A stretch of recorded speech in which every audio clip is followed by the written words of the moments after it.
au niveau de finance, tu es bloqué juste. Tu vas juste faire ta carrière dans les finances. Dans les finances, c'est bloqué. Dans les finances, tu ne pourras pas arriver au-dessus. Si je voyais que mes objectifs, j'allais les atteindre là-bas. Facilement.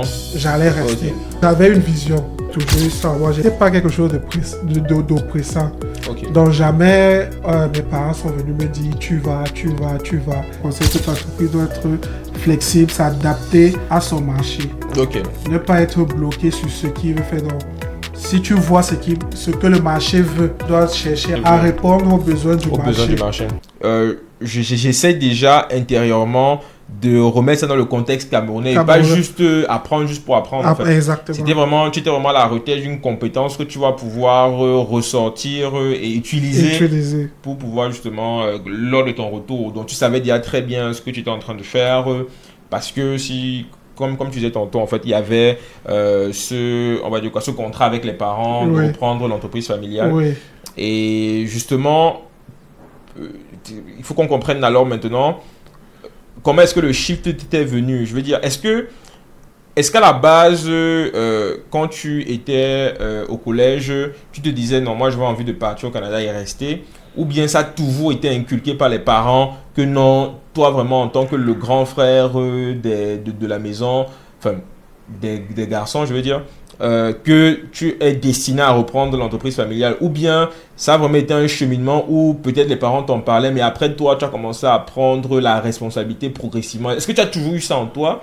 Ou bien c'est venu progressif, Pour dire vrai, j'ai toujours eu ça. Moi, je n'ai pas eu, comment dire, c'était pas quelque chose d'oppressant. Okay. Donc jamais mes parents sont venus me dire tu vas. C'était toujours qu'est-ce que tu veux faire. Okay. C'était jamais tu vas. Mais moi-même, dans mon cheminement, en fait, je n'ai jamais eu, comment dire, d'attache d'un autre pays ou vouloir. Donc c'est pas comme si j'avais, comment dire, un amour de partir, par exemple, rester dans un autre pays. En fait, mon truc, je respecte. Mais c'est quand même qu'il y en a qui ont... Oui. Tu as parlé de tes petits frères, par exemple. Oui. Bon, moi, en fait, c'est que moi, j'ai d'autres, mais bon, on n'a pas forcément les mêmes ambitions, on ne voit pas les choses de la même façon. Okay. Donc, moi, dans ma vision, c'était plus... Je regarde plus selon les opportunités et possibilités. Okay. Si, par exemple, si étant là-bas au Canada, je voyais que, mes objectifs, j'allais les atteindre là-bas. Facilement. J'allais rester. Okay. D'accord, ok. Donc, c'était plus dans ça, dans ma vision. J'avais une vision. Tu avais une vision et en tant que pragmatique, oui. C'est au Cameroun que la vision a plus de chances de se réaliser. Ok, d'accord. Donc, en fait, c'était juste ça. Donc, ça a toujours été ça le parcours. Tout ce que on a toujours su juste étant petit, c'est que après le bac, on va aller fréquenter à l'extérieur. Okay. Mais c'était jamais pour dire, soit quelqu'un, on n'a jamais dit, va, tu calmes. Quand tu pars, tu dois rentrer. Jamais ça. La seule fois, justement, où j'ai eu cette conversation, c'était quand j'étais en terminale avec quand il m'a demandé de choisir. Il y a même encore là, au moment de choisir gestion, là-bas, puisque tu peux choisir 3 programmes dans lesquels tu vas être admis. Okay. Donc, j'avais choisi gestion, génie logiciel et tout. J'avais été retenu dans les 3 là, maintenant il fallait faire le choix. Donc, encore là, je pouvais encore choisir. Mais j'avais déjà mûri la réflexion. J'ai vu dans l'hôtel. Quand donc j'avais fait les recherches. En génie logiciel, tu es justement plus encore dans le background.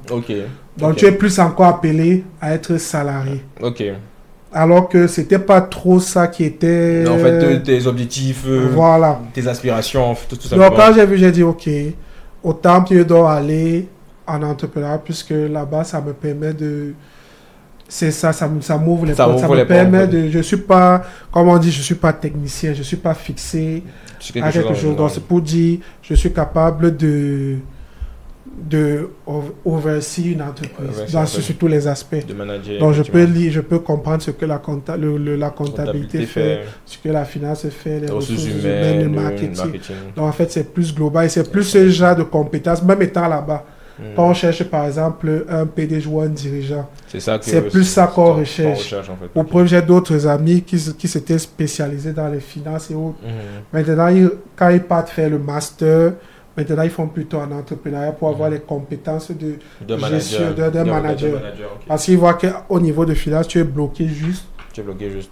Tu vas juste faire ta carrière dans les finances. Dans les finances, c'est bloqué. Dans les finances, tu ne pourras pas arriver au-dessus. Au-dessus. Ok, d'accord. Ok, d'accord, je vois. Et maintenant, donc, ok, je comprends que avec les parents, il n'y a jamais eu, on va dire quoi, un plan tracé. Ça a toujours été au choix.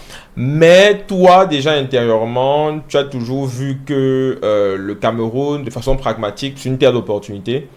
Et en plus de ça, j'imagine, hein, tu vas me confirmer, en plus de ça, tu avais déjà un avantage, c'est que bon, il y a déjà une entreprise familiale qui est déjà là. Là où certains peut-être vont créer eux-mêmes leur entreprise. Bon, toi, tu en as déjà une. Oui. Et comme tu as dit tout à l'heure, en fait, tu gères 2 entreprises aujourd'hui. Oui. Donc, j'imagine qu'une, c'est l'entreprise familiale, c'est ça. Oui. Et la deuxième, c'est la tienne aussi. Oui. Est-ce que tu peux nous parler un peu de votre entreprise familiale? Qu'est-ce que vous faites exactement? Je précise quand même que on est censé te faire une interview. Donc là, je m'adresse quand même aux autres. On est censé faire une interview. Donc, dans ce podcast, il ne rentrera pas trop en détail sur les business en soi. Juste faire un bref passage pour que les gens comprennent un peu qu'est-ce que tu fais et tout. Mais il y aura l'interview justement. Soit elle est déjà postée, soit elle va être postée après. Où je pourrai justement voir un peu plus en détail ces entreprises en question. Bref. C'était une petite parenthèse. Je laisse la parole. Est-ce que tu peux un peu présenter brièvement en fait les entreprises en question? D'abord ton entreprise familiale, l'entreprise familiale et ensuite la tienne. Ok, bon déjà l'entreprise familiale c'est une imprimerie. Ok. Qui a été créée en 1985, donc bien avant ma naissance. Waouh. Par le papa ou bien? Oui, par le papa. Waouh, ok. Oui. Donc, et là, on fait dans tout ce qui est imprimé. Donc, sur tout ce qui concerne les imprimés sur les supports, sur n'importe quel type de papier. Ça peut être les flyers, les prospectus, les billets de mariage, les cartes de visite. Et aussi, en fait, comme on travaille aussi en B2B, ça peut être les imprimés de banque. Comme les bordereaux de versement, les bordereaux de retrait. En fait, on fait dans tout ce qui concerne les papiers, même les carnets de reçus, des boutiques, des stations de service. En fait, tout ce qui est imprimé. Tout ce qui nécessite une impression en masse. Une impression en masse, où on met de l'encre, voilà. Vous êtes là. Ok, d'accord. Donc, 1985, ça veut dire que, je ne sais pas, bon, je ne m'excuse pas très bien le marché de l'impression au Cameroun, mais tu dirais que vous êtes genre premier, deuxième, troisième, ou bien il n'y a même pas de chiffre dessus. Parce que c'est pas bon, c'est ça que les données qui manquent au Cameroun, on ne sait pas vraiment comment identifier tel ou tel secteur, qui sont les acteurs dominants et autres. Mais j'imagine que quand même on est quoi, plus de 40 ans déjà, c'est ça? Bon, en fait, au niveau des chiffres, je ne peux pas les dire, mais tout ce que je peux dire, c'est que nous sommes la référence. La référence, ok. Nous sommes un peu connus, nous sommes connus de partout et même les concurrents nous connaissent. Ok, d'accord. Donc, pour dire que... On connaît, je peux même donner le nom, c'est l'imprimerie Montparnasse. Ok, d'accord. Donc l'imprimerie Montparnasse, pour ceux qui connaissent, écrivez en commentaire si vous avez déjà eu à travailler avec cette imprimerie ici. Donc ça veut dire que vous faites aussi les marchés publics alors? Oui, on fait dans les marchés publics, oui. Ça c'est intéressant. Oui, on fait dans les marchés publics, mais ce n'est pas le gros de notre... C'est on va dire quoi, c'est une activité que vous faites, mais vous vous concentrez pas dessus en tout cas. Oui. Bon, c'est vrai que c'est la partie qui rapporte le plus. Mais bon. Bon, du coup, je veux pas dire que c'est la partie qui rapporte le plus. Après, tu dis que c'est pas important. C'est très important. C'est pour dire que à partir d'un certain moment, on a un peu limité. Pourquoi il y avait des problèmes? Parce que surtout au niveau... on pourra arriver dans les détails, mais c'était surtout au niveau du paiement, en fait. Du paiement, ok, d'accord. Ok. Bon, disons qu'on garde ça et on revient dessus. On revient dessus tout à l'heure. Et donc, ça, c'est pour l'entreprise familiale. Oui. Et maintenant, toi, tu as ta propre entreprise que tu as montée. Ma propre entreprise, en fait, c'est un pressing. Ok. Il s'appelle Rossonnerie Pressing. Ok. Je l'ai ouvert en 2024. Ok, donc ça fait 2 ans à peu près. Ça fait 2 ans, oui. Et actuellement, nous avons 2 agences. Ok, super. Une à Madagascar et une à Oyomaba. Ok, d'accord, ok. Oui. Et c'est en train de progresser. Oui, ça évolue. Comme toute nouvelle entreprise, ça évolue doucement, de façon organique. Donc, au fur et à mesure, on tombe sur les difficultés, on apprend. On change de stratégie, on innove. Donc, en fait, le plan que j'avais au départ. C'est pas le même aujourd'hui. Tu as ajusté, tu as fait selon les réalités pour s'adapter au contexte du marché. Contexte du marché, ok. Mais toujours en maintenant toujours la qualité. Dans ce qui ne change pas, c'est la qualité. Okay. Mais ce sont les processus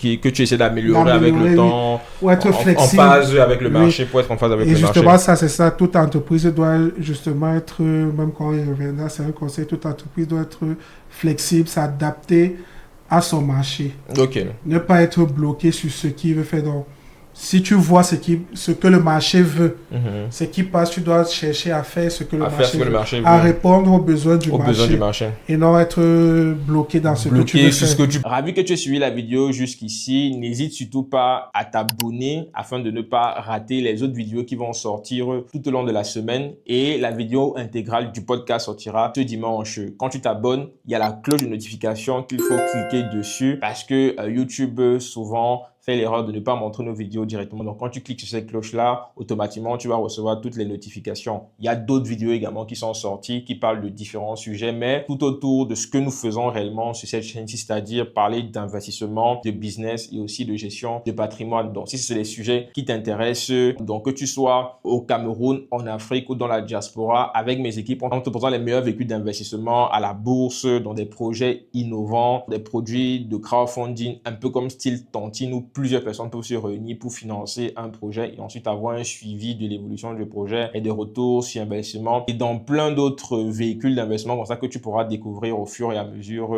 où on va découvrir quel est ton profil. Donc, si c'est des sujets qui t'intéressent réellement, n'hésite pas, comme je disais tantôt, à t'abonner à la chaîne, à cliquer sur la cloche de notification. Je le répète encore, c'est important. À liker, à partager également et ensuite à commenter s'il y a peut-être un sujet que tu voudrais qu'on aborde. On a également prévu pour toi un quiz afin de déterminer quel est ton profil d'investisseur. Tu pourras répondre aux différentes questions et à la fin, tu vas recevoir un mail qui va te résumer complètement quel est ton profil d'investisseur. Et à partir de là, tu pourras prendre rendez-vous avec l'un de nos experts où on va t'accompagner à partir de ce moment-là. Connaître son profil d'investisseur est très important et c'est vraiment le début du succès. C'est ce qu'on a remarqué depuis près de 2019. On accompagne différentes personnes. Clique sur le lien dans la description s'il est déjà disponible et on se retrouve de l'autre côté. Allez.